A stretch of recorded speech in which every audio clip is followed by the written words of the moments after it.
Yeah, the power of Supreme Court in order to do complete justice is given under Article 142 by the Constitution of India. So with this power, the Supreme Court can do complete justice. It may not be according to law. So 2 plus 2 is equal to not 4 before the Supreme Court. That's why we have seen in Ayodhya case what is done.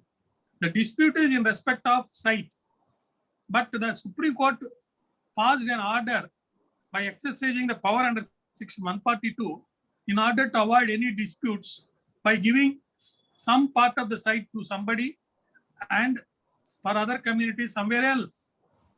So it has not decided the matter or the case in accordance with the law. In order to do complete justice, to avoid any untoward incidents or any problems, in order to do complete justice, it has passed an order which is justiciable.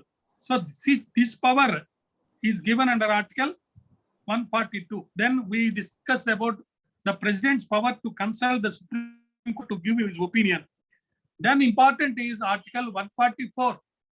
After you get the judgment from the Supreme Court or order, if you go to any officer, public officer, or any official, whether he is a judicial or civil or anybody, he may say that I need not act according to the judgment.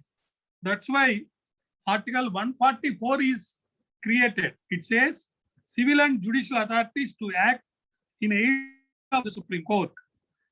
So all authorities, civil and judicial, in the territory of India shall act in aid of the Supreme Court.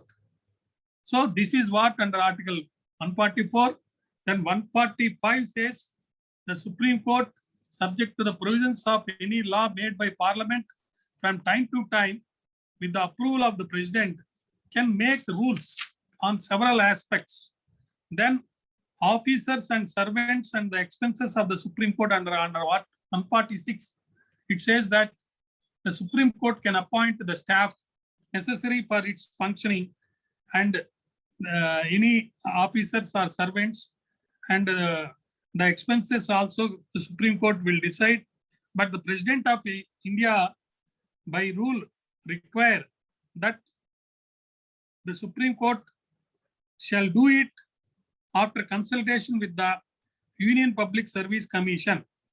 So these are all the provisions that are made for the Supreme Court to function independently.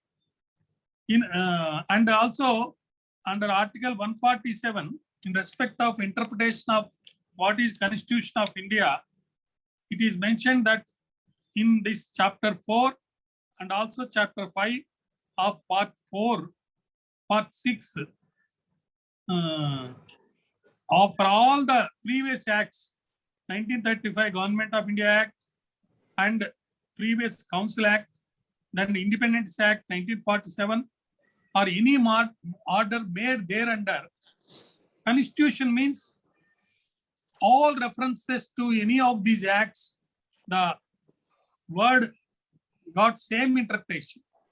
With this, we can say we now dealt with chapter 4 of the Constitution of India and various powers of the Constitution, Supreme Court, and also how it is established, what is the retirement age of the judges of the Supreme Court, how acting Chief Justice function, and the powers of the Supreme Court in certain occasions to do complete justice.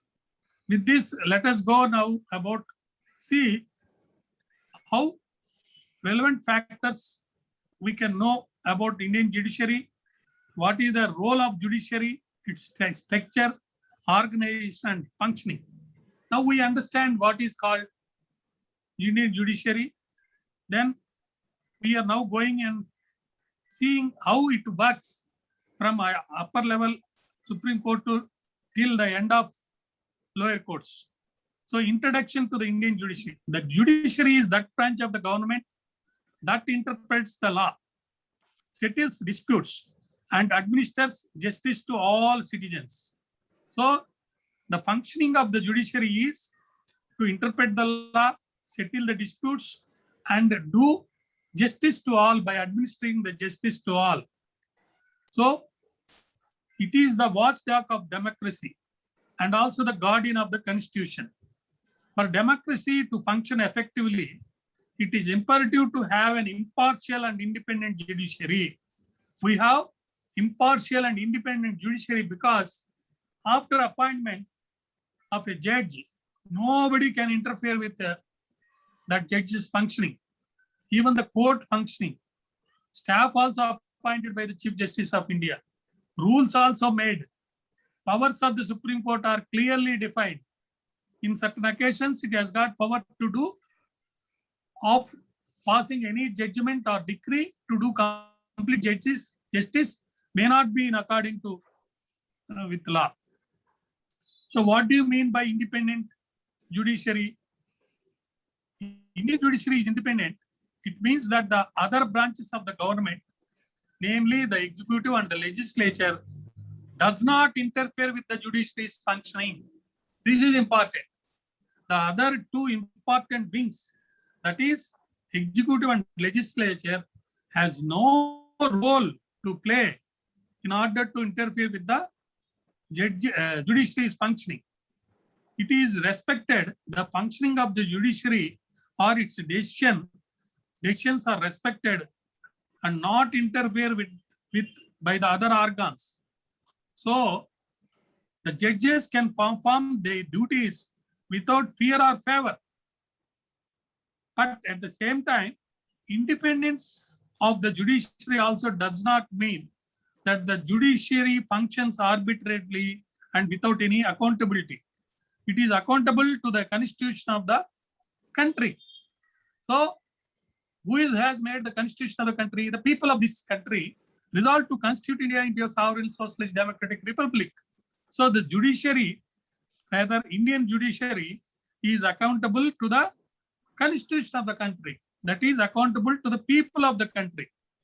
The constitution provides for a number of provisions that ensures that the independence of the judiciary is maintained and protected. So we have hierarchy system. India has got a single integrated judicial system. It has a pyramidal structure with the Supreme Court at the top.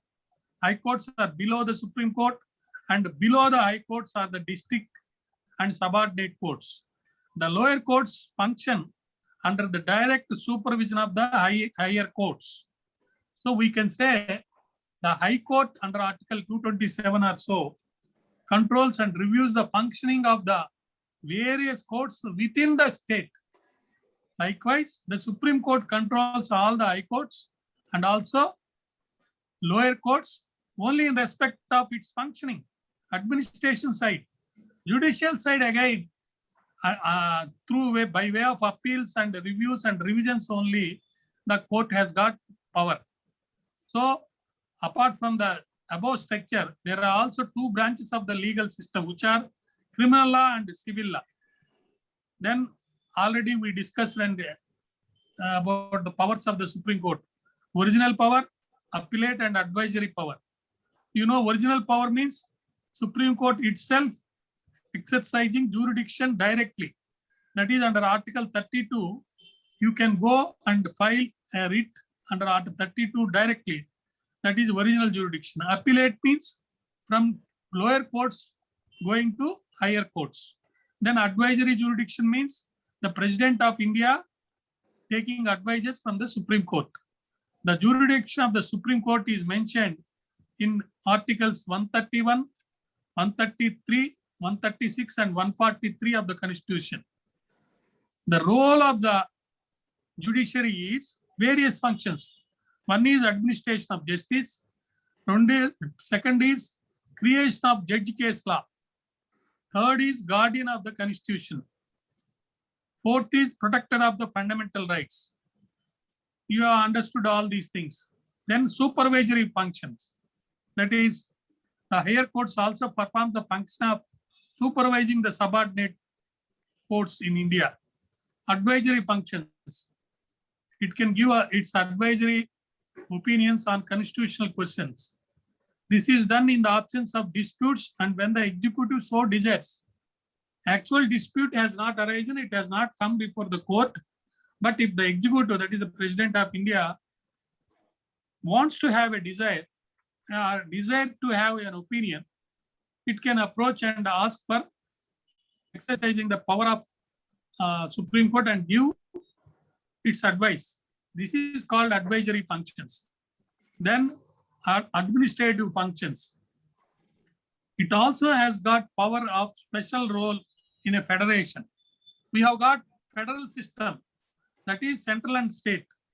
In a federal system like India, the judiciary also performs the important task of settling the disputes between the center and states.